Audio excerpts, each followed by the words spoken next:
Ẹ kú dédé àsìkò yìí, èyí làwọn ìròyìn tó jẹyọ nínú ìwé ìròyìn The Matrix tó jáde lónìí ọjọ́ Ẹtì Friday ọjọ́ 11 oṣù kẹwàá ọdún 2024. Ọ̀pọ̀lọpọ̀ awuyewuye ló ń lọ nígboro lórí ọ̀rọ̀ tó ní í ṣe pẹ̀lú àfikún owó epo bẹntiróòlù. Lábẹ́ rẹ̀, ẹ dá owó epo bẹntiróòlù padà kẹ́ ẹ dínkù ju bó ṣe wà ní oṣù keje ọdún 2023 lọ. Ẹgbẹ́ òṣìṣẹ́ Trade Union Congress ló rọ ìjọba àpapọ̀ bẹ́ẹ̀. Àìfi ara balẹ̀ ààrẹ Tinubu láti yọ owó ìrànwọ́ ló fa gbogbo wàhálà tọmọ Nàìjíríà ń dojúkọ yìí. Àtíkù ló sọ bẹ́ẹ̀. Fálànà sọ kò bá kùn gbé ọ̀rọ̀ sí iléeṣẹ́ NNPCL. Ó ní kò bá òfin mu láti kéde iye owó epo bẹntiróòlù láì lo ìlànà PIA. Wàhálà tó ń jà ràìnràìn nípínlẹ̀ Rivers, Cole tún ti sọ̀rọ̀ o. Lábẹ́ rẹ̀, ó ní gbogbo ohun tó ń ṣẹlẹ̀ nípínlẹ̀ Rivers tí kò sì sí àjọsọyépọ̀ àlàáfíà kankan. Ó ní òpin rẹ̀ kò ní dáa rárá ni o. Ilé-ẹjọ́ kòtẹ́milọ́rùn ti gbé ẹjọ́ àbá ìṣúná ọdún 2024 tó wà níwájú rẹ̀, eléyìí tí ikọ̀ Edison Eyi fi ṣọwọ́ sẹ́gbẹ̀ẹ́ kan náà. Ẹ má dá ọkọ mi lẹ́bi lórí ipò tí orílẹ̀-èdè Nàìjíríà wà.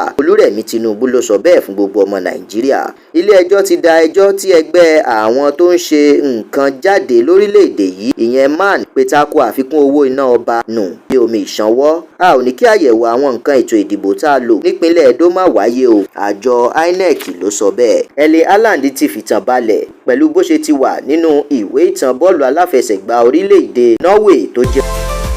Àwọn ìròyìn yìí àtàwọn ìròyìn lóríṣiríṣi míì lẹ́ ó jẹ́ láǹfààní tẹ́ bá darapọ̀ mọ́ wa lójú òpó The Matrix lórí Facebook, Instagram, TikTok, YouTube àti X.